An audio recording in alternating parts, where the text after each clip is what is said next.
सामईन कराम, आप सुन रहे हैं एक दिलचस्प आप बीती जिसका नाम है बुत शिकन मुजाहिद। ये इस सिलसिले की किस्त नंबर 4 है। मुझे उम्मीद है आपको मेरी ये काविश पसंद आ रही होगी। आपने अगर अभी तक मेरा चैनल कहानी घर सब्सक्राइब नहीं किया तो अभी मेरे चैनल को सब्सक्राइब करके बेल नोटिफिकेशन ऑन कर लीजिए ताकि आने वाली हर नई कहानी की इत्तला बर वक्त आप तक पहुंच सके। मुझे अभी तक ये पता नहीं चल सका था कि मेरी बीवी इस जहन्नुमी मंदिर में मौजूद भी है या नहीं। ये मालूम करने के लिए ज़रूरी था कि हाल कमरे की दूसरी जानिब जो कोठड़ियाँ या तय खाना है वहाँ जाकर देखूं।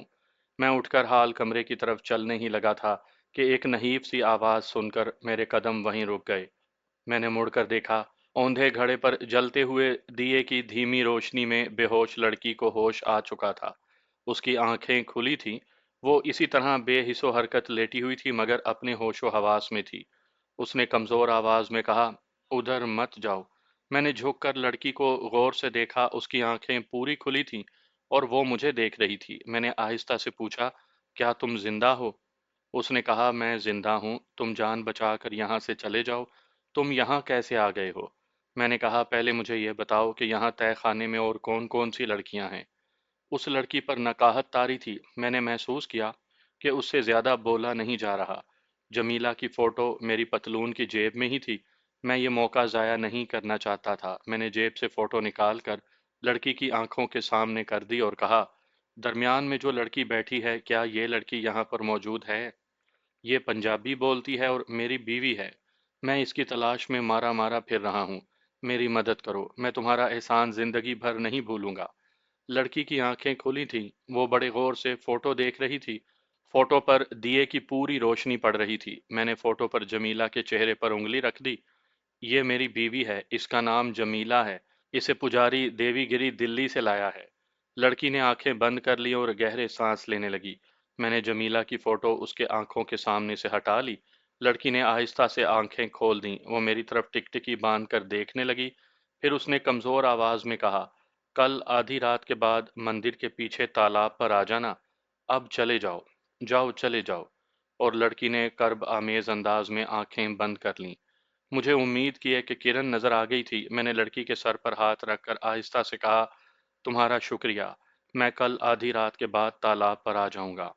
लड़की ने कोई जवाब नहीं दिया। उसकी आंखें बदस्तूर बंद थीं। मैं तेजी से पीछे हटा और कोठड़ी की खिड़की में से दूसरी तरफ निकलकर दालान में आ गया। दालान अंधेरे में खाली पड़ा था। मंदिर का अकबी दरवाजा अंदर से कुंडी लगाकर बंद कर दिया गया था। मैं आहिस्ता से कुंडी खोलकर बाहर निकल गया। रात का पहला पहर था। नाग देवी के मंदिर की तरफ से भजन गाने और घंटियों की हल्की हल्की आवाजें आ रही थी।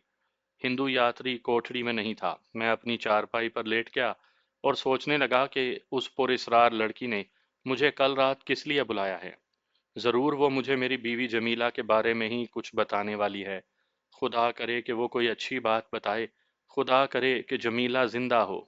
अगर खुदा न खास्ता वो जिंदा नहीं होगी तो मैं इस शैतानी नाग मंदिर के किसी साधु को, पुजारी देवीगिरी समेत किसी को जिंदा नहीं छोड़ूंगा। यही कुछ सोचते सोचते मुझ पर नींद का गलबा तारी होने लगा और मैं सो गया। दूसरा दिन मैंने मंदिर के अहाते में ही गुजारा।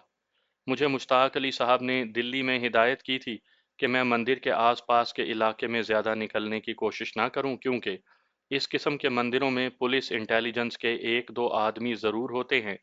दिन गुजर गया, रात आ गई। मंदिर के भंडार पर ही मैंने थोड़ा बहुत खाना खाया।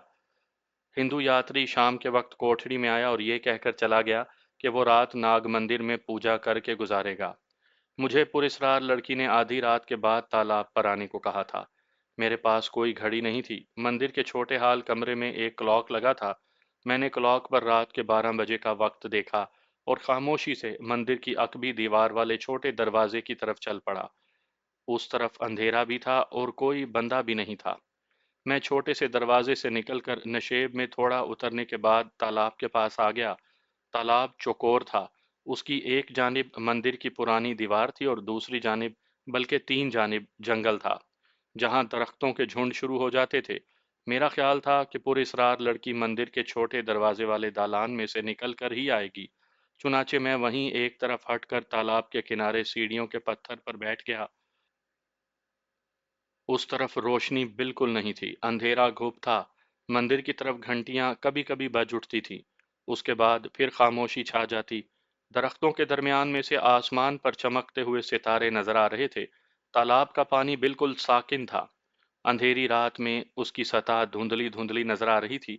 तालाब की दूसरी तरफ जंगल में से किसी वक्त हवा का झोंका आता तो अपने साथ देवदार, नारियल और महागनी के दरख्तों की खुशबू भी लाता। किसी जगह झाड़ियों में एक झींगर मुसलसल बोल रहा था। झींगर की आवाज मुझे परेशान कर रही थी। अचानक झींगर खामोश हो गया। इसके साथ ही अंधेरी रात में एक इंसानी साया मुझे अपनी तरफ आता दिखाई दिया। ये पुरइसरार लड़की ही हो सकती थी। मैं उठ खड़ा हुआ।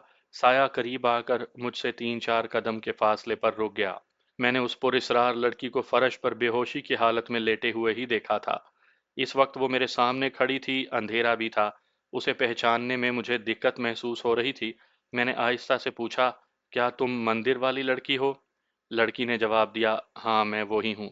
और वो मेरे करीब आ गई, कहने लगी, मेरे साथ आओ। वो अंधेरे में जंगल की तरफ हो गई। मैं उसके पीछे पीछे चलने लगा। रात की तारीकी में गुंजान दरख्तों के खाके ही नजर आ रहे थे। वो दरख्तों के दरमियान चलती हुई जंगल में बाएं तरफ मुड़ गई। जरा आगे जाकर दरख्तों के नीचे एक कोठड़ी सी अंधेरे में दिखाई दी। लड़की ने मेरी तरफ मुड़कर कहा, डरो नहीं, मेरे पीछे पीछे आ जाओ। कोठड़ी का कोई दरवाजा नहीं था, अंदर घुप अंधेरा था। मुझे लड़की दिखाई नहीं दे रही थी, सिर्फ उसके सांस लेने की आवाज आ रही थी। अंधेरी में माचिस की तीली जली और रोशनी हुई। लड़की दीवार के एक ताक में रखी हुई मोमबत्ती रोशन कर रही थी। मोमबत्ती रोशन करके उसने ताक में से उठाकर उसे फर्श पर एक तरफ लगा दिया और वहीं बैठते हुए बोली, यहाँ बैठ जाओ। मैं उसके सामने फर्श पर बैठ गया। पुरइसरार लड़की वही थी जिसे कल रात मैंने इस हालत में देखा था कि वो फर्श पर नीम बेहोशी की हालत में नीम उरियां पड़ी थी और स्याह नाग उसके जिस्म पर रेंग रहा था। लड़की के नक्श तीखे थे, रंग सांवला था और आंखें बड़ी बड़ी थी। दरमियान में से मांग निकालकर उसने बाल शानों पर डाल रखे थे और साड़ी पहन रखी थी। कहने लगी, क्या तुम वाकई उसी लड़की के पति देव हो जिसकी फोटो तुमने मुझे दिखाई थी? मैंने कहा, हाँ, मैं ही उसका खामिन हूँ। मैं मुसलमान हूँ और मेरी बीवी का नाम जमीला है। मैं उसे जमीला के अगवा के वाकयात बताने लगा तो पुरइसरार लड़की ने हाथ थोड़ा सा ऊपर उठाकर कहा, मुझे यकीन आ गया है कि अब जो कुछ मैं तुम्हें बताने वाली हूँ वो बिल्कुल सच है। इसे गौर से सुनो। तुम्हारी बीवी जमीला। मैंने उसकी बात काट दी और बेताबी से पूछा, वो जिंदा है ना? पुरइसरार लड़की ने मेरी तरफ घूर कर देखा और बोली, बीच में ना बोलो, तुम्हारी बीवी जिंदा है। जब उसे नाग देवी के मंदिर के तय खाने में लाया गया था तो वो मुझे मिली थी। मुझे उस पर बड़ा तरस आया था, लेकिन खुद मैं भी उसी हालत में थी। मैं उसकी कोई मदद नहीं कर सकती थी। उसने मुझे अपना नाम जमीला ही बताया था। वो बहुत गमजदा और परेशान थी। पुजारी देवगिरी ने तुम्हारी बीवी को शताबली के लिए पसंद कर लिया और नाग यक्सा के बाद उसे संथावली के खूनी नागमुठ में भिजवा दिया। तुम्हारी बीवी जमीला यहाँ मंदिर में नहीं है। वो इस वक्त संथावली के नागमुठ में है। वहाँ 1 माह तक उस पर खास मंत्र पढ़कर फूंके जाएंगे। उससे जबरदस्ती तपस्या करवाई जाएगी ताकि वो पूरी तरह शुद्ध होकर हिंदू औरत बन जाए। मैं परेशानी के आलम में पुरइसरार लड़की की बातें सुन रहा था। मुझे यकीन नहीं आ रहा था कि मेरी बीवी के साथ ऐसा सलूक भी हो सकता था। मैंने कहा, खुदा के लिए अगर तुम सच्चे दिल से मेरी मदद करना चाहती हो तो मुझे बताओ कि यह संथावली मठ किस जगह पर है। मैं जान की बाजी लगाकर वहां से अपनी बीवी को निकाल कर ले जाऊंगा। पुरइसरार लड़की ने गहरा सांस भरकर कहा, मैं तुम्हें बता चुकी हूँ कि पुजारी देवगिरी ने तुम्हारी बीवी को नाग यक्सा की रस्म अदा करने के बाद संथावली के मुठ में भेजा है। इसका क्या मतलब है? मैंने पूछा। पुरइसरार लड़की बोली, इसका मतलब है कि तुम्हारी बीवी के जिस्म पर भी पूरी रात स्याह सांप को फिराने के बाद वहां भेजा गया है। तुम अपनी बीवी को निकाल कर जहां भी ले जाओगे, नाग देवी के सांप उसका पीछा करेंगे और इसके साथ तुम्हें भी मौका मिलते ही डस कर हलाक कर डालेंगे। मैंने कहा, लेकिन मेरी बीवी के जिस्म पर तो तुम्हारे कहने के मुताबिक सिर्फ एक सांप को फिराया गया है। मेरी बीवी के जिस्म की बू का तो सिर्फ एक सांप को एहसास है। मैं उस सांप को हलाक कर सकता हूँ। पुरइसरार लड़की कहने लगी, नाग यक्सा में ऐसा होता है कि एक रात काला सांप नई आने वाली लड़की के जिस्म पर फिराया जाता है। उसके बाद वो सांप नाग देवी के बाकी सारे जहरीले सांपों को अपनी फुंकार से लड़की के जिस्म की बू से रोशनास करवा देता है। इस वक्त नाग देवी के मंदिर के तहखाने में सैकड़ों जहरीले सांप पटारियों में बंद हैं। ये सारे सांप जिस तरह मेरे बदन की बू से वाकिफ हो चुके हैं, उसी तरह तुम्हारी बीवी के जिस्म की बू से भी वाकिफ हो गए हैं। ये बू उन सांपों को सैकड़ों मील के फासले से आ जाती है। तुम एक सांप को हलाक करोगे तो उसकी जगह दूसरा सांप तुम्हारी बीवी की बू पर चल पड़ेगा, और वो जहां भी होगी वहां किसी न किसी तरह पहुंचकर उसे मार डालेगा। मैंने उससे सवाल किया, तुम इस वक्त नाग देवी के मंदिर से काफी दूर जंगल में आ गई हो, मगर तुम्हें तो किसी सांप ने नहीं डसा। कोई सांप तुम्हारे जिस्म की बू पाकर तुम्हारे पीछे पीछे नहीं आया। पुरस्रार लड़की बोली, नाग मंदिर की हद इस पुरानी समाध की कोठड़ी तक है। अगर मैं इससे आगे गई तो कोई ना कोई सांप तय खाने की पटारी से निकलकर मेरा पीछा करना शुरू कर देगा और मुझे डस कर हलाक कर देगा। मैं अजीब सूरत हाल में फंस गया था। मैंने कभी सोचा तक नहीं था कि ढाका में अपनी बीवी के साथ सकून से जिंदगी बसर करते करते मेरी जिंदगी में ये इनकलाब भी आ जाएगा और सांपों की पूजा करने वालों के चुंगल में मैं फंस जाऊंगा। मैं और मेरी बीवी भयानक किस्म के हालात का शिकार हो चुके थे, लेकिन मैंने हिम्मत नहीं हारी थी। मुझे अपने खुदा पर भरोसा था। मेरे दिल को यकीन था कि उन पुजारियों के सांप मुझे और मेरी बीवी का कुछ नहीं बिगाड़ सकेंगे। इसके बावजूद किसी वक्त ये ख्याल ज़रूर आता था कि अगर खुदा न खास्ता किसी सांप ने दुश्मन बनकर अनजाने में हमला कर दिया, तो मेरे पास सांप के जहर का कोई तोड़ नहीं था। लेकिन उस वक्त सबसे अहम सवाल अपनी जमीला को उन शैतानी पुजारियों के चंगल से छुड़ाना था। मैंने पुरस्रार लड़की से कहा, तुम मुझे संथावली मुठ का रास्ता बता दो। मैं वहां जाकर अपनी बीवी को निकालने की कोशिश करूंगा। पुरस्रार लड़की ने जवाब दिया, संथावली मुठ में किसी मुसलमान को दाखिल नहीं होने दिया जाता। अगर कोई भूला भटका मुसलमान मुसाफिर उधर आ निकले तो मुठ के सांप उसे डस कर मार डालते हैं। मैंने कहा, सांपों को कैसे पता चलता है कि ये मुसलमान मुसाफिर है? लड़की ने कहा, मुसलमान बुतों की पूजा नहीं करते, वो सिर्फ एक खुदा को मानते हैं।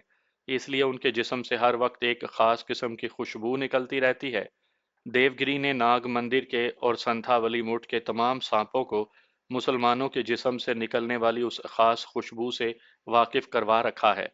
जैसे ही संथावली मुठ के इलाके में कोई मुसलमान दाखिल होता है, तो वहां के सांपों को उसके बदन से निकलने वाली खास खुशबू महसूस हो जाती है। वो उस खुशबू का पीछा करते मुसलमान मुसाफिर तक आते हैं और उसे डस लेते हैं। उस पुरस्रार लड़की ने मुझे ये बताया कि संथावली मुठ यहाँ से सैकड़ों मील दूर एक ऐसे खतरनाक जंगल में है जिसके चारों अतराफ वेरान पहाड़ियां हैं और जंगल में दलदलें हैं और ऐसे आदमखोर दरख्त हैं कि अगर कोई आदमी उनके करीब से गुजरे तो दरख्त की शाखें नीचे झुककर उस आदमी को ऊपर उठा लेती हैं और फिर उसके जिस्म का सारा खून चूस कर उसको हड़प कर जाती हैं। मैंने कहा, चाहे कुछ भी हो जाए, मैं अपनी बीवी को बचाने संथावली मुठ में जरूर जाऊंगा। तो मुझे उस जंगल का रास्ता बताओ। पुरस्रार लड़की एक लम्हे के लिए चुप हो गई। वो कुछ सोच रही थी। फिर उसने मेरी तरफ देखा और मैं बोली, मैं मुसलमान नहीं हूँ, हिंदू औरत हूँ। मैं देवी देवताओं की बद्दुआओं को मानती हूँ। तुम मुसलमान हो, तुम देवी देवताओं को नहीं मानते। मैंने उसकी बात काटते हुए कहा, इसमें कोई शक नहीं कि मैं तुम्हारे देवी देवताओं को बिल्कुल नहीं मानता। पुरस्रार लड़की बोली, इसीलिए मैंने कहा था कि संथावली मुठ के सांप तुम्हें जिंदा नहीं छोड़ेंगे। मैंने कहा, लेकिन मेरी बीवी जमीला भी तो मुसलमान है। उसके बदन से भी मुसलमानों वाली खुशबू आती होगी, फिर सांपों ने उसे क्यों नहीं डसा? लड़की बोली, तुम्हारी बीवी के जिस्म पर सारी रात सांप के फिरते रहने के बाद उसके जिस्म की मुसलमान वाली खुशबू दब गई है और सांप की बू ज्यादा तेज हो गई है। इसीलिए संथावली मुठ में जब तुम्हारी बीवी को ले जाया गया तो सांपों ने उसे कुछ नहीं कहा, क्योंकि उन्हें तुम्हारी बीवी के जिस्म से निकलने वाली मुसलमानों वाली खुशबू महसूस नहीं हुई थी। जब मैंने पुरस्रार लड़की से दोबारा इसरार किया कि वो मुझे संथावली मुठ का पता बताए, तो वो एक बार फिर सोच में पड़ गई। ठंडा सांस भरकर बोली, औरत होने के नाते मैं तुम्हारी बीवी के दुख दर्द को अच्छी तरह महसूस कर सकती हूँ। मैं तुम्हारी बीवी को सांपों के जहन्नुम से निकालना चाहती हूँ। मैं तुम्हारी मदद करना चाहती हूँ। मगर मुझे मालूम है कि जैसे ही मैं तुम्हारे साथ यहाँ से 10 कदम आगे गई, नाग मंदिर के 3-4 जहरीले सांप अपनी अपनी पटारियों से निकलकर मेरा पीछा करना शुरू कर देंगे और मेरे साथ तुम्हें भी जिंदा नहीं छोड़ेंगे। मैंने उससे कहा, तुम हमारे लिए अपनी जिंदगी खतरे में ना डालो। تمہیں مجھے صرف اتنا بتانا ہے کہ سنتھاولی مٹھ جس جنگل میں واقع ہے وہ یہاں سے کس طرف ہے، باقی میں جانوں اور میرا کام۔ وہ کہنے لگی، میں تمہیں اس لیے ادھر کا پتہ نہیں بتا رہی کیونکہ مجھے معلوم ہے کہ تم وہاں پہنچ کر زندہ نہیں رہو گے۔ وہاں کے سانپ جو سنتھاولی مٹھ کے پہرے دار ہیں، جنگل میں داخل ہوتے ہی تمہیں ڈس کر مار ڈالیں گے۔ تم اپنے آپ کو ان سانپوں سے نہیں بچا سکو گے۔ وہ سانپ زمین پر بھی رینگتے ہیں اور ہوا میں اڑ کر بھی حملہ کرتے ہیں۔ میں نے اسے کہا کہ چاہے کچھ بھی ہو جائے، میں ہر حالت میں اپنی بیوی کی مدد کو وہاں جاؤں گا۔ اگر تم نے مجھے سنتھاولی مٹھ کا پتہ نہ بتایا تو میں اور کسی جگہ سے معلوم کر کے وہاں پہنچ جاؤں گا۔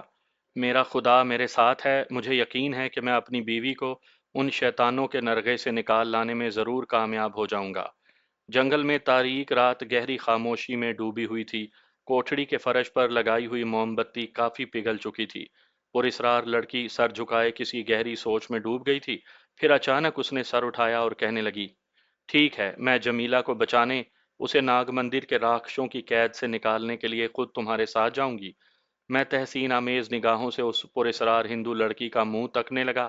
میں نے کہا، تم ہماری خاطر اپنی جان خطرے میں نہ ڈالو، میں اکیلا ہی اس مہم پر جاؤں گا۔ لڑکی نے فیصلہ کن انداز میں کہا، میں خود بھی اس جہنم سے نکلنا چاہتی ہوں۔ ہو سکتا ہے تمہارا خدا میری مدد بھی کرے اور مجھے بھی ان خونی پجاریوں اور سانپوں کی موت سے بھی بدتر زندگی سے نجات مل جائے۔ میں نے کہا، لیکن سانپ تمہارا پیچھا کریں گے۔ وہ بولی، یہ خطرہ تو مجھے مول لینا ہی پڑے گا۔ میں نے کہا، تمہارا نام کیا ہے؟ تم نے ابھی تک مجھے اپنا نام نہیں بتایا۔ وہ بولی، میرا نام کاویری ہے۔ اس سے زیادہ مجھ سے اور کچھ نہ پوچھنا، اس سے زیادہ میں تمہیں کچھ بھی نہیں بتاؤں گی۔ میں نے کہا، کاویری ایک بار پھر سوچ لو۔ وہ فیصلہ کن انداز میں کہنے لگی، میں نے فیصلہ کر لیا ہے۔ میں تمہاری بیوی کو سنتھاولی مٹھ سے فرار کروانے خود یہاں سے فرار ہو کر تمہارے ساتھ جاؤں گی۔ میں بڑا متاثر ہوا۔ یہ سانولی لڑکی بڑی ہی بہادر تھی اور اس کا دل انسانی ہمدردی کے جذبے سے لبریز تھا۔ اسے معلوم ہو گیا تھا کہ میں اور میری بیوی مسلمان ہیں، لیکن اس کے باوجود وہ میری بیوی کو ناگ دیوی کے شیطان صفت پجاریوں کے عذاب سے نجات دلانے کے لیے اپنی جان خطرے میں ڈال رہی تھی۔ جس طرح رات کو میں نے اس نیم اریاں بدن پر سانپ رینگتے اور اس کے ہونٹوں پر ڈستے دیکھے تھے، اس سے میں اندازہ لگا چکا تھا کہ یہ زہریلے سانپ اس لڑکی کا اتنی آسانی سے پیچھا چھوڑنے والے نہیں۔ دوسری مشکل یہ آن پڑی تھی کہ بقول اس پراسرار لڑکی کاویری کے، میری بیوی جمیلہ کے جسم پر بھی سانپ کو پھرایا جا چکا تھا اور اب اس کی زندگی بھی ان زہریلے سانپوں کے رحم و کرم پر تھی۔ مجھے اپنی بیوی کو بھارت سے نکال کر واپس پاکستان لے کر جانا تھا اور ان زہریلے سانپوں کے حملے سے بھی بچانا تھا۔ اس کا میں نے سوچ لیا تھا کہ میں پوری طرح چاقو چوبند اور ہوشیار رہوں گا اور بھارت سے پاکستان کی طرف فرار ہوتے وقت جمیلہ کی پوری نگرانی کروں گا، بلکہ رات کو بھی اس کے گرد چل پھر کر پہرا دوں گا۔ اگر کوئی دشمن سانپ نظر آ گیا تو میں اسے وہیں کچل ڈالوں گا۔ جس طرح پراسرار لڑکی توہم پرست تھی اور سانپوں کو دیوی دیوتا سمجھتی تھی، میں ویسا نہیں تھا۔ میں سانپ کو محض ایک موذی کیڑا ہی سمجھتا تھا، اور جو بہرحال انسانوں سے ڈرتا ہے اور ہم اسے ہلاک کر سکتے ہیں۔ جب کاویری نے میری بیوی جمیلہ کو بچانے کی خاطر میرے ساتھ ناگ دیوی کے مندر سے فرار ہونے کا فیصلہ کر لیا تو وہ اٹھ کھڑی ہوئی۔ میں بھی اس کے ساتھ ہی فرش پر سے اٹھ کھڑا ہوا۔ کاویری نے میری طرف نگاہیں اٹھا کر دیکھا اور بولی، باہر آ جاؤ۔ میں کوٹھڑی سے باہر آ گیا تو اس نے موم بتی پھونک مار کر بجھا دی اور خود بھی کھنڈر نما کوٹھڑی سے باہر نکل آئی۔ باہر رات تاریک تھی۔ ہم جنگل کے مشرقی کنارے پر تھے۔ گھنا اور خطرناک جنگل آگے جا کر شروع ہوتا تھا، مگر جنگل یہاں بھی ہیبت ناک تھا اور لگتا تھا کہ ابھی کسی طرف سے کوئی شیر نکل کر ہم پر حملہ کر دے گا۔ میں نے احتیاط کے طور پر جیب میں ہاتھ ڈال کر اپنے کمانڈو چاقو پر گرفت مضبوط کر رکھی تھی۔ کاویری میرے آگے آگے اندھیرے میں چل رہی تھی۔ جب ہم تالاب کے پاس پہنچے تو وہ رک گئی، میری طرف دیکھ کر بولی، تم کل آدھی رات کے بعد اسی جگہ آ جانا، میں بھی آ جاؤں گی، پھر ہم یہاں سے فرار ہو جائیں گے۔ میں نے پوچھا، سنتھاولی کا مٹھ یہاں سے کتنی دور ہوگا؟ وہ بولی، کل بتاؤں گی۔ اتنا کہہ کر وہ مندر کی عقبی دیوار والے دروازے کی طرف چلی گئی۔ میں واپس مندر کی کوٹھڑی میں آ کر لیٹ گیا۔ مجھے اس بات کا احساس تھا کہ یہ پراسرار مگر بہادر لڑکی کاویری اس حالت میں یہاں سے فرار ہو رہی ہے کہ قدم قدم پر انتہائی زہریلے سانپ اس کا پیچھا کر رہے ہوں گے۔ اس کے علاوہ یہ بھی ممکن تھا کہ پجاری دیوگری کے بدماش پجاری بھی اس کو قتل کرنے کے لیے اس کے پیچھے لگ جائیں۔ یہ بات بھی تھی کہ وہ میرے ساتھ فرار ہو کر سنتھاولی مٹھ جا رہی تھی، یعنی دشمنوں کی قید سے فرار ہو کر دشمنوں کے پاس ہی جا رہی تھی۔ سنتھاولی مٹھ میں بھی زہریلے سانپ اور خونخوار قسم کے شیطانی پجاری موجود تھے۔ میں تو اپنی بیوی، اپنی عزت کے لیے سر دھڑ کی بازی لگا رہا تھا، لیکن کاویری صرف میری بیوی جمیلہ کو بچانے اور اسے خطرناک درندہ صفت پجاریوں کی قید سے نجات دلانے کے لیے سنتھاولی مٹھ جا رہی تھی، ورنہ وہ فرار ہونے کے بعد بھارت کے کسی دوسرے بڑے شہر کلکتہ، ممبئی یا مدراس یا دلی کی طرف بھی نکل سکتی تھی۔ اگر وہ ایک خطرے سے نکل کر دوسرے خطرے کی طرف جا رہی تھی تو صرف میری بیوی جمیلہ کو بچانے کے لیے، ورنہ وہاں جانے کی اسے کوئی ضرورت نہیں تھی۔ میں اس سانولی لڑکی کاویری کے اس جذبے سے بڑا متاثر ہوا۔ پاکستان کی نئی نسل بھارت کے اس علاقے کے بارے میں بہت کم جانتی ہے جن علاقوں کا میں ذکر کر رہا ہوں۔ پرانی نسل کے جو لوگ ان علاقوں سے واقف ہیں انہیں معلوم ہوگا کہ سنبھل پور اور دیو گڑھ کا علاقہ بھارت کے صوبہ مدھیہ پردیش اور صوبہ اڑیسہ کے درمیان واقع ہے۔ اس کے جنوب میں آندھرا پردیش شروع ہوتا ہے۔ اس علاقے میں بھارت کے انتہائی گنجان دشوار گزار اور خطرناک پہاڑی جنگلات کا سلسلہ پھیلا ہوا ہے، جہاں ہر قسم کے درندے اور حشرات الارض پائے جاتے ہیں۔ بلکہ میری معلومات کے مطابق ان جنگلات میں بعض ایسے گوشے بھی ہیں جہاں آج تک کوئی شکاری بھی نہیں جا سکا۔ یہ جنگل دیو گڑھ اور سنبھل پور سے جنوب کی طرف شروع ہو جاتے تھے، اور میں اس وقت دیو گڑھ اور سنبھل پور کے درمیان ناگ دیوی کے مندر میں ہی تھا۔ مجھے اندازہ ہو گیا تھا کہ پراسرار لڑکی کاویری جس سنتھاولی مٹھ کی طرف مجھے لے کر جانے والی ہے، وہ جنوب کے جنگلوں میں ہی کسی پہاڑی جنگل میں واقع ہوگا۔ سنبھل پور اور دیو گڑھ کے جنوب مغرب میں بڑا شہر رائے پور اور شمال کی جانب بلاس پور ہی آتا تھا، جو وہاں سے کافی فاصلے پر تھے۔ انہی خیالات میں الجھا میں کافی دیر تک جاگتا رہا، پھر مجھے نیند آ گئی۔ صبح کافی دن نکل آیا تھا جب میں جاگا۔ میرا ہندو یاتری ساتھی رات کے پچھلے پہر ناگ دیوی کے مندر میں پوجا کر کے آیا تھا اور ابھی تک سو رہا تھا۔ وہ دن بھی میں نے مندر کی چار دیواری میں ہی رہ کر گزار دیا۔ رات ہو گئی تو میں نے فرار کی تیاری شروع کر دی۔ صرف ذہنی طور پر مجھے تیار ہونا تھا، ورنہ میرے پاس سامان وغیرہ تو کچھ تھا نہیں۔ کئی روز سے میں نے شیو نہیں بنائی تھی۔ میں نے مندر کے احاطے کے باہر ایک حجام کے کھوکھے میں گیس کی روشنی میں بیٹھ کر شیو بنوائی، واپس تالاب میں جا کر غسل کیا، پرانی قمیض اتار کر وہیں پھینک دی اور نئی دھلی ہوئی قمیض پہن لی۔ کوٹ میں نے پہلے ہی کہیں پھینک دیا تھا۔ ٹھنڈے نیلے رنگ کے کپڑے کی معمولی سی جرسی تھی جو میں نے پہن لی تھی، کیونکہ یہاں پر سردی بالکل نہیں تھی۔ جرسی میں اس لیے پہنتا تھا کہ اس میں چار پانچ جیبیں تھیں جن میں میں کچھ ضروری چیزیں رکھ سکتا تھا۔ جمیلہ کی فوٹو والا لفافہ میں نے اپنی پرانی پتلون کی عقبی جیب میں ڈال رکھا تھا۔ کچھ بھارتی کرنسی نوٹ جو بچ گئے تھے وہ میں نے جرسی کے اندر والی جیب میں رکھے ہوئے تھے۔ بڑا کمانڈو چاقو میری پتلون کی دائیں طرف والی جیب میں تھا۔ میں کوٹھڑی میں واپس آ کر چارپائی پر لیٹ گیا۔ نیند آ جانے کا سوال ہی پیدا نہیں ہوتا تھا۔ میں ذہنی طور پر بھی اور جسمانی طور پر بھی پوری طرح بیدار تھا۔ وقت میں نے دیکھ لیا تھا، اسی اندازے سے میں نے آنکھیں بند کر کے چارپائی پر دیر تک لیٹا رہا۔ جب لیٹے لیٹے کافی دیر ہو گئی تو اٹھ کر باہر مندر کے کمرے میں آ گیا۔ وہاں دیوار کے ساتھ ایک کلاک لگا تھا۔ وقت رات کے 10 بجے کا تھا۔ ابھی مجھے مزید گھنٹہ ڈیڑھ گھنٹہ گزارنا تھا۔ کاویری کے بارے میں مجھے کل رات کا تجربہ ہو چکا تھا۔ وہ ٹھیک آدھی رات کے فوراً بعد تالاب پر آ گئی تھی۔ میں نے سوچا کہ اب کوٹھری میں جا کر لیٹنے کی ضرورت نہیں، چنانچہ میں مندر کے اس کمرے میں ہی بیٹھ گیا۔ یہ کوئی کمرہ نہیں تھا، ایک قدرے کشادہ کوٹھڑی تھی۔ کچھ یاتری عورتیں اور مرد ادھر ادھر چٹائیاں بچھا کر بیٹھے تھے یا پھر لیٹے ہوئے تھے۔ یہ سب لوگ عام ہندو یاتریوں والے لباس یعنی لمبے لمبے کرتے اور دھوتیاں پہنے ہوئے تھے۔ عورتوں نے بھی دھوتی نما ساڑیاں پہنی ہوئی تھیں۔ ان میں صرف ایک ایسا یاتری تھا جس نے پتلون قمیض اور جیکٹ پہنی ہوئی تھی۔ دیوار پر جہاں کلاک لگا ہوا تھا اس کے نیچے ایک آدمی دیوار سے ٹیک لگائے بیٹھا تھا۔ میں نے محسوس کیا کہ اسی نے مجھے دو تین بار گھور کر دیکھا ہے۔ بھارتی انٹیلیجنس کا مجھے شروع ہی سے خطرہ لگا ہوا تھا۔ میں انڈین نیشنل نہیں تھا، پاکستانی تھا۔ میرے پاس بھارت میں داخل ہونے کے لیے جس ویزے کی ضرورت ہوتی ہے وہ بھی نہیں تھا، اور میں جنگی قیدیوں کی گاڑی سے چھلانگ لگا کر فرار بھی ہو چکا تھا۔ اگرچہ میں جس مصیبت میں گرفتار تھا وہ بھارت میں غیر قانونی طور پر رہنے کی مصیبت سے زیادہ بڑی اور گھمبیر تھی، یعنی مجھے اپنی بیوی کی تلاش تھی۔ اس کے باوجود میں بھارت میں غیر قانونی طور پر اور ایک مفرور پاکستانی جنگی قیدی کی حیثیت سے موجود ہونے کی حقیقت کو نظر انداز نہیں کر سکتا تھا۔ میں نے اس آدمی کو اپنی طرف گھورتے دیکھا تو قدرتی طور پر میں محتاط ہو گیا، لیکن میں وہاں سے اٹھا نہیں، اسی جگہ اسی حالت میں بیٹھا جائزہ لیتا رہا کہ کیا واقعی یہ شخص کوئی مشتبہ شخص ہے یا مجھے ویسے ہی شک پڑا ہے۔ تھوڑی تھوڑی دیر کے بعد میں اس آدمی پر نظر ڈالتا تو وہ آدمی پہلے ہی سے مجھے دیکھ رہا ہوتا۔ جب نگاہیں چار ہوتیں تو وہ جلدی سے نظریں دوسری طرف کر لیتا۔ جب مجھے یقین ہو گیا کہ یہ آدمی میری نگرانی کر رہا ہے تو میں وہاں سے اٹھ کر اپنی کوٹھڑی کی طرف چل پڑا۔ میرا ساتھی ہندو یاتری آج بھی ناگ دیوی کی پوجا کرنے گیا ہوا تھا۔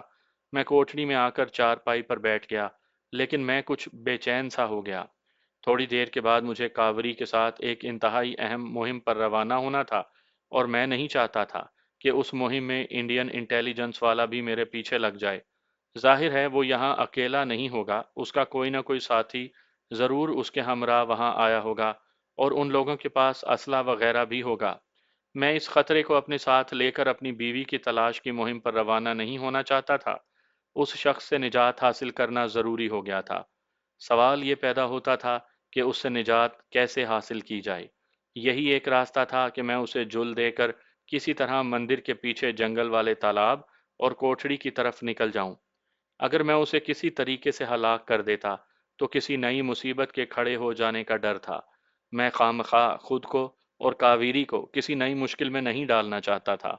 چنانچہ میں نے اسی وقت چھپ کر جنگل کی طرف نکل جانے کا فیصلہ کیا اور کوٹھڑی سے نکل کر اندھیرے میں مندر کے عقبی دروازے کی طرف چل پڑا۔ جیسا کہ میں بیان کر چکا ہوں، مندر کا یہ علاقہ دن کے وقت بھی خالی خالی رہتا تھا، رات کے وقت تو یہاں سناٹا طاری تھا۔ میں بھی مندر کے عقبی چھوٹے دروازے سے 6-7 قدم کے فاصلے پر ہی تھا کہ پیچھے سے مجھے آواز آئی، بھیا جی ذرا ٹھہرنا۔ میں نے رک کر پیچھے دیکھا، مجھے اندھیرے میں ایک آدمی اپنی طرف آتا نظر آیا۔ یہ آدمی مندر والے مشکوک شخص کے سوا اور کوئی نہیں تھا۔ جب وہ قریب آیا تو میں نے اسے پہچان لیا۔ یہ وہی مندر والا مشتبہ شخص تھا۔ آدمی اچھے قد کاٹ کا تھا اور ادھیڑ عمر بھی زیادہ نہیں تھا۔ اس نے اپنا سیدھا ہاتھ اپنی کھدر کی واسکٹ میں ڈال رکھا تھا۔ میں نے پوچھا، کیا بات ہے بھیا؟ یہاں اندھیرا ضرور تھا، مگر کچھ فاصلے پر ایک کوٹھڑی کے باہر بلب جل رہا تھا۔ اس کی روشنی میں ہم دونوں کی شکل و صورت نظر آ رہی تھی۔ وہ میرے اور قریب ہو گیا۔ اپنا دایاں ہاتھ اس نے ابھی تک صدری کی جیب میں ہی ڈالا ہوا تھا۔ میں سمجھ گیا کہ اس جیب میں بھرا ہوا پستول یا ریوالور ہے۔ میری کمانڈو کی ٹریننگ کی حس پوری طرح بیدار ہو گئی۔ میں نے یہ بھی سوچ لیا کہ اگر اس شخص نے مجھے اپنے ساتھ چلنے پر مجبور کیا تو مجھے کیا کرنا ہوگا۔ وہ میرے اور قریب آ گیا اور خاص انٹیلیجنس کے آدمیوں کے انداز میں میری طرف مسکرا کر دیکھنے لگا۔ تم کہاں سے آئے ہو؟ میں نے بڑے اعتماد اور کسی قدر بے نیازی سے کہا، امرتسر سے ناگ دیوی کے درشنوں کو آیا ہوں۔ کیوں، تم کیوں پوچھ رہے ہو؟ وہ اسی طرح مسکرا رہا تھا جیسے اسے میرے بیان پر یقین نہیں آیا تھا۔ کہنے لگا، امرتسر میں کیا کرتے ہو؟ میں نے کہا، کیا بات ہے، تم کون ہو؟ اس آدمی کے چہرے کی مسکراہٹ غائب ہو گئی۔ کہنے لگا، ذرا میرے ساتھ مندر کے باہر تک آؤ۔ میں نے کہا، کیوں آؤں؟ تم مجھے اس طرح حکم دینے والے کون ہو؟ اسی وقت اس آدمی نے صدری کی جیب سے ہاتھ باہر نکال لیا۔ اس کے ہاتھ میں ریوالور تھا۔ کہنے لگا، ہمیں معلوم ہے کہ تم پاکستان کے جنگی قیدی ہو، تمہیں ہمارے ساتھ پولیس چوکی تک چلنا ہوگا۔ اس نے ہمیں کہا تو میں سمجھ گیا کہ وہ اکیلا نہیں، اس کے دوسرے ساتھی بھی اس کے ہمراہ ہیں اور وہ یہیں کہیں ادھر ادھر چھپے ہوئے ہوں گے۔ میں نے فوراً حکمت عملی تبدیل کر لی، کیونکہ میرے پاس زیادہ وقت نہیں تھا۔ میں نے کہا، بھیا تمہیں کسی نے غلط بتایا ہے، میں پاکستانی جنگی قیدی نہیں، میرا نام مدن لال ہے اور امرتسر میں میری منیاری کی دکان ہے، بازار مائی سیوا میں۔ اس آدمی نے میری طرف مسلسل گھورتے ہوئے اپنے ساتھی کو آواز دی، دھرم چند آ جاؤ تم بھی۔ دائیں جانب دیوار کے پیچھے سے ایک آدمی نکل کر ہمارے سامنے آ گیا۔ آتے ہی بولا، کیا کہتا ہے یہ گنگا دین؟ پہلے والے سی آئی ڈی آفیسر کا نام گنگا دین تھا۔ کہنے لگا، کہتا ہے میرا نام مدن لال ہے، میں پاکستانی جنگی قیدی نہیں ہوں۔ گنگا دین نے ہنس کر کہا، دھرم چند جی اس کی پتلون اتروا لیتے ہیں، ابھی معلوم ہو جائے گا کہ ہندو ہے یا مسلمان۔ میں خطرے کی آخری سرحد پر آ گیا تھا۔ یہاں سے فرار کا ایک ہی راستہ تھا جو میں نے سوچ لیا۔ اگر یہ لوگ میری پتلون اتروا لیتے تو ایک لمحے میں صورتحال بالکل بدل جاتی، اور یہ بات ثابت ہو جاتی کہ میں وہی جنگی قیدی ہوں جو ٹرین سے چھلانگ لگا کر مفرور ہوا تھا۔ گنگا دین کہنے لگا، یہ تو مجھے پاکستانی جاسوس لگتا ہے دھرمو۔ دھرم چند نے کہا، اس کی پتلون اترواؤ۔ گنگا دین بھی جوان آدمی تھا، مگر جسمانی طاقت میں دونوں مجھ سے کمزور تھے۔ گنگا دین بولا، پتلون یہ خود اتارے گا۔ پھر اس نے مجھے حکم دیا، چلو بھیا ذرا اپنی پتلون تو اتار دو۔ اس دوران میں ان کی طرف دیکھ بھی رہا تھا اور میں نے یہ سوچ بھی لیا تھا کہ ان سے کس طرح نجات حاصل کرنی ہوگی۔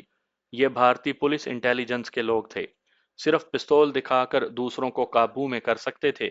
انہیں علم ہی نہیں تھا کہ ان کے سامنے جو جوان آدمی کھڑا ہے اور جسے وہ پتلون اتارنے کے لیے کہہ رہے ہیں، وہ پاک آرمی کا ایک سابق عہدیدار ہے اور تربیت یافتہ کمانڈو بھی ہے۔ میں نے انہیں کہا، میں نہ تو پاکستانی مفرور جنگی قیدی ہوں اور نہ پاکستانی جاسوس ہوں، مجھے کوئی اعتراض نہیں، میں پتلون اتار دیتا ہوں۔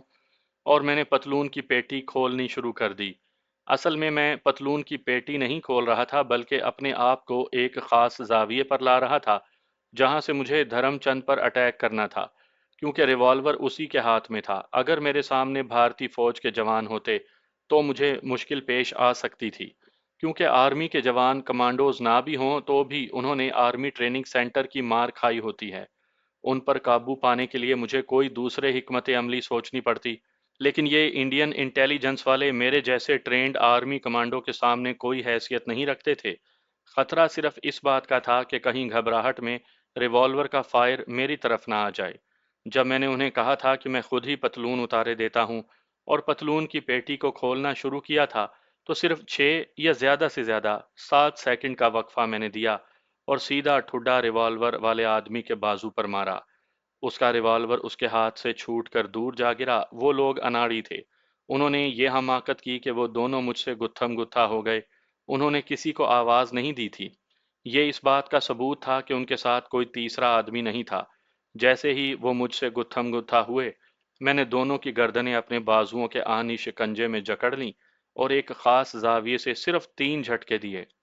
میرا خیال ہے کہ میرے پہلے ہی جھٹکے میں ان کی گردنوں کے منکے ٹوٹ گئے تھے۔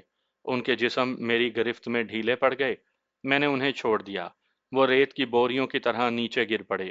یہ حقیقت ہے کہ کمانڈو اپنے دشمن کو بھی یوں ہی نہیں مارتا۔ یہاں معاملہ ایسا تھا کہ اگر میں انہیں نہ مارتا تو انہوں نے مجھے مار دینا تھا۔ میں نے اپنے پیچھے دیکھا، وہاں اور کوئی نہیں تھا۔ دونوں دشمن بڑی آسانی سے موت کی آغوش میں چلے گئے تھے۔ میں اس طرف گیا جدھر ریوالور گرا تھا۔ میں نے جھک کر ریوالور اٹھا لیا۔ ریوالور کے آگے سائلنسر کی نالی لگی ہوئی تھی۔ میں نے میگزین کھول کر دیکھا، ریوالور بھرا ہوا تھا اور اس کا سیفٹی کیچ بھی کھلا ہوا تھا، یعنی صرف ذرا سا دبانے سے فائر ہو سکتا تھا۔ میں نے ریوالور کا سیفٹی کیچ آگے کر دیا اور ریوالور جیکٹ کی جیب میں رکھ کر باری باری دونوں لاشوں کو گھسیٹ کر مندر کی دیوار کے پاس اندھیرے میں ڈال دیا۔ مجھے اس کی فکر نہیں تھی کہ صبح جب دونوں کی لاشیں ملیں تو لوگ مجھے پکڑ لیں گے، کیونکہ مجھے راتوں رات پر اسرار لڑکی کاوری کے ساتھ اس علاقے سے ہمیشہ ہمیشہ کے لیے دور نکل جانا تھا۔ اس کام سے فارغ ہو کر میں جلدی سے مندر کی دیوار والے دروازے سے باہر نکل گیا۔ مجھے احساس تھا کہ ابھی آدھی رات نہیں ہوئی تھی، لیکن 2 آدمیوں کی لاشیں ڈھیر کرنے کے بعد میرا مندر میں رہنا ٹھیک نہیں تھا۔ تالاب کے آس پاس رات کی تاریکی تھی، مجھے راستے کا علم تھا۔ میں چلتے چلتے جنگل کے شروع کے درختوں میں پہنچ گیا۔ کچھ فاصلے پر وہ پرانی کھنڈر نما کوٹھڑی تھی جہاں کاویری نے مجھے آنے کے لیے کہا تھا۔ کوٹھڑی کے اندر گرمی اور حبس تھا۔ میں باہر چبوترے پر ایک طرف ہو کر بیٹھ گیا۔ جنگل پر سناٹا چھایا ہوا تھا۔ تالاب کی طرف سے جھینگروں کے بولنے کی آواز وقفے وقفے سے آ رہی تھی۔ ہوا بالکل بند تھی، آسمان پر تارے چمک رہے تھے۔ جنگل کی طرف سے دیوار اور مہاگنی کے درختوں اور دلدلوں میں اگی ہوئی گھاس کی مرطوب بو کسی وقت آ جاتی تھی۔ میرا رخ تالاب کی طرف تھا، کیونکہ اسی طرف سے کاویری کو آنا تھا۔ اس طرف اونچے اونچے درخت تھے جن کے نیچے اندھیرا چھایا ہوا تھا۔ یہاں ایک چھوٹی سی پگ ڈنڈی تھی جو اندھیرے میں گم تھی۔ میں اپنے طور پر حساب لگا رہا تھا کہ میں رات کے 10 بجے مندر سے نکلا تھا۔ سی آئی ڈی والوں کے ساتھ زیادہ سے زیادہ مجھے 15 سے 20 منٹ لگے ہوں گے۔ इस वक्त 10:30 या पौने 11 का टाइम होगा। मैं चुपचाप बैठा रहा। मच्छर जरूर तंग कर रहे थे। मैं उठकर टहलने लगा। कुछ देर टहलने के बाद दोबारा चबूतरे पर बैठ गया।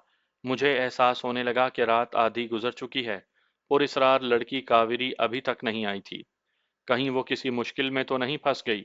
मुझे एहसास था कि वो इंतहाई मखदूश हालात में से निकल कर आने वाली है। हो सकता है कि ऐन वक्त पर बदमाश पुजारी देवगिरी ने उसे अपने पास बुला लिया हो। वहां कुछ भी हो सकता था। ये ख्याल आते ही मैं कुछ बेचैन सा हो गया। मैं उठकर एक बार फिर टहलने लगा। थोड़ी थोड़ी देर के बाद दरख्तों के नीचे जो पगडंडी या वीरान रास्ता मंदिर के तालाब की तरफ से आता था उसको देख लेता था। वहां अंधेरा ही अंधेरा था। एक बार मेरी नज़रें उस तरफ गईं तो मुझे कोई चीज़ वहां हिलती हुई नज़र नहीं आई। मैं रुक कर गौर से देखने लगा। एक साया मेरी तरफ आ रहा था। साया तेजी से करीब आ रहा था। फिर अंधेरे में मुझे कावेरी आती नजर आई। मैंने उसे पहचान लिया। उसने हाथों में कपड़े में लपेटी हुई कोई चीज संभाल रखी थी। कहने लगी, इन शैतानों से निकल कर आना बड़ा मुश्किल था। चलो आगे निकल चलो। वो ढलान उतरकर कोठड़ी के खंडर के पीछे आ गई। मैं उसके पीछे पीछे था, फिर उसके साथ हो गया। वो चंद कदम चलने के बाद रुक गई। उसने कपड़े में लपेटी हुई एक बोतल निकाली, उसका ढक्कन खोला और उसमें से पानी की तरह की कोई शय जमीन पर और अपने ऊपर छिड़कने लगी। मैंने पूछा, ये क्या कर रही हो कावरी? वो बोली, जितनी एहतियात कर सकती हूँ उतनी एहतियात कर रही हूँ। इसमें एक खास जड़ी बूटी का अर्क है। इसकी बू मेरे जिस्म की बू को किसी हद तक खत्म कर देगी और मेरे पीछे आने वाला सांप भटक सकता है। मैंने पूछा, इसकी बू कितनी देर तक रहेगी? वो बोली, ज्यादा से ज्यादा 1 घंटे तक मेरे ताकुब में आने वाले सांप को मेरी बू नहीं आएगी। इतनी देर में हम कोशिश करेंगे कि जितनी दूर निकल सकते हैं निकल जाएं। उसने जड़ी बूटी के अरक की आधी बोतल वहीं छिड़क दी। कहने लगी कि यहाँ नाग मंदिर की सरहद खत्म होती है। मैंने ये सरहद पार कर ली है और इस वक्त उस तहखाने की पटारी में बंद काले सांप को मेरे फरार का इल्म हो गया होगा और वो अपने आप पटारी से निकलकर मेरे ताक़ुब में चल पड़ा होगा। अब हमें बहुत तेज तेज चलना होगा क्योंकि सांप को यहाँ आकर मेरी बू आना बंद हो जाएगी। वो दूसरी तरफ को निकलकर मेरी बू पाने की कोशिश करेगा। इस तरफ बू नहीं आएगी तो वो दूसरी तरफ निकल जाएगा। हमारे पास सिर्फ 1 घंटा है। उसके बाद मेरी बू जंगल में फैल जाएगी और नाग मंदिर का कोई दूसरा सांप पटारी से निकलकर मेरी तलाश में चल पड़ेगा। जल्दी से निकल चलो। पुरस्रार लड़की कावेरी लगता था कि जंगल से पूरी तरह वाकिफ थी। वो अंधेरे में भी जंगल में बड़ी आसानी से रास्ता देखकर चलती चली जा रही थी। हम जंगल के अंधेरे में जितनी तेज चल सकते थे चल रहे थे। मैंने कावेरी को बिल्कुल नहीं बताया था कि मंदिर में दीवार के साथ 2 भारतीय इंटेलिजेंस वालों की लाशें पड़ी हैं, जिनकी गर्दनें मैंने तोड़ी थीं। इसकी ज़रूरत भी नहीं थी। दूसरे कमांडो कभी अपने कारनामों का जिक्र बढ़ चढ़कर नहीं करते। कमांडो बहुत से राज अपने सीनों में दफन कर लेते हैं। जंगल एक तो घना था, दूसरे अंधेरी रात थी। मगर कावेरी मुझे जिस रास्ते से लेकर जा रही थी उस तरफ इतना झाड़ झकार नहीं था। ऐसे लग रहा था जैसे हम जंगल के मशरकी किनारे के साथ साथ आगे बढ़ रहे हों। एक जगह कावेरी सांस लेने के लिए रुक गई। वो जहां जमीन के नीचे से छोटे बड़े पत्थर और चट्टानें निकली हुई थीं वहां बैठ गई। यहाँ उसने बोतल में बचा हुआ जड़ी बूटी का खास पानी निकालकर जमीन पर एक तरफ से लेकर दूसरी तरफ छिड़का दिया। कहने लगी, अगर मेरा दुश्मन सांप मेरा ताकुब करते यहाँ तक आ गया तो यहाँ एक बार उसे मेरे जिस्म की बू नहीं मिलेगी और वो रुक जाएगा। मैंने उससे पूछा, अभी हमें कितनी दूर तक चलना होगा? क्या संथावली मुठ इसी जंगल में है? कावेरी ने कहा, संथावली मुठ का जंगल यहाँ से काफी दूर है। अभी इस जंगल के बाद एक और जंगल आएगा। हम कल सूरज डूबने के बाद किसी वक्त वहां पहुंचेंगे। मैंने कावेरी यानी उस पुरस्रार लड़की से बिल्कुल ना पूछा कि क्या वो इतनी दूर तक पैदल चल सकेगी, क्योंकि अभी तक वो जिस अंदाज में मेरे साथ जंगल में चल रही थी, इससे मैंने अंदाजा लगा लिया था कि ये दुबली पतली सी लड़की बड़ी सख्त जान है और यकीनन जंगलों में पैदल सफर करने और मुश्किलें बर्दाश्त करने की आदी है। वहां 10-15 मिनट बैठने के बाद हम फिर सफर पर चल पड़े। अजीब इत्तफाक है कि रास्ते में हमें कोई जंगली दरिंदा नहीं मिला। एक मुकाम पर से गुजरते हुए दूर से किसी शेर की दो एक बार धाड़ जरूर सुनाई दी थी। उस वक्त कावेरी ने कहा था, शेर ने कोई शिकार मारा है, मगर तुम फिक्र ना करना, शेर इस तरफ नहीं आएगा। अब वो शिकार को खाने में मसरूफ होगा और पेट भरने के बाद बाकी शिकार को घसीट कर किसी महफूज जगह ले जाएगा और फिर खुद सो जाएगा। शेरों के बारे में मैंने रिसालों में ही कहानियां पढ़ी थी, मगर लगता था कि इस पुरस्रार लड़की को जंगली दरिंदों की आदात व खसाइल के बारे में भी काफ़ी मालूमात थी। मैंने उससे पूछा, कावेरी तुम्हारा घर कहाँ है? मेरा मतलब है कि देवगिरी पुजारी के आदमी तुम्हें कहाँ से पकड़ कर लाए थे? पुरस्रार लड़की कावेरी ने चलते चलते कहा, ये बड़ी लंबी कहानी है, फिर कभी मौका मिला तो सुनाऊंगी। बस तुम्हें इतना ही बताए देती हूँ कि मेरे माता पिता बचपन ही में स्वर्गवास हो गए थे। मुझे एक नाग मंदिर के पुजारी ने पाला था। ये मंदिर मध्य प्रदेश के सचालगढ़ के जंगल में था। इतना बताने के बाद वो खामोश हो गई। मैं समझ गया कि इस वजह से वो जंगल में ऐसी आसानी से चल रही थी, जिस आसानी से हम लोग शहर की सड़कों पर चलते हैं। बल्कि बाद में मुझे जंगलों का जो तजर्बा हुआ उसने ये साबित कर दिया कि शहर की ट्रैफिक वाली सड़कों पर चलना जितना खतरनाक और जानलेवा हो सकता है, जंगलों में सफर करना उतना खतरनाक नहीं। जंगलों में तो जंगली जानवर अक्सर औकात इंसान को आता देख कर एक तरफ हट जाते हैं, जबकि शहर की सड़क पर अगर ट्रक सामने आ जाए तो आपके ऊपर चढ़ जाएगा। हम काफी देर तक चलते रहे। जहां दरख्तों का घनापन जरा कम होता था तो आसमान पर चमकते हुए सितारे नजर आ जाते थे। सितारों की चमक से मैंने अंदाजा लगा लिया कि रात का पिछला पहर शुरू हो गया है। एक जगह हमें एक चश्मा मिला, यहाँ हमने पानी पिया, 5-6 मिनट बैठकर आराम किया और दोबारा सफर शुरू कर दिया।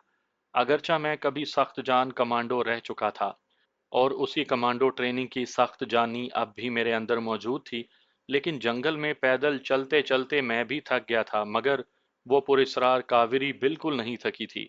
वो उसी तरह गर्दन उठाकर चल रही थी, अगरचा हमारी रफ्तार अब जरा सुस्त हो गई थी। रास्ते में जहां कहीं हम जंगल में कोई मोड़ मुड़ने लगते तो कावेरी रुक जाती, पीछे मुड़कर हवा में लंबे सांस खींचकर कुछ सूंघने की कोशिश करती।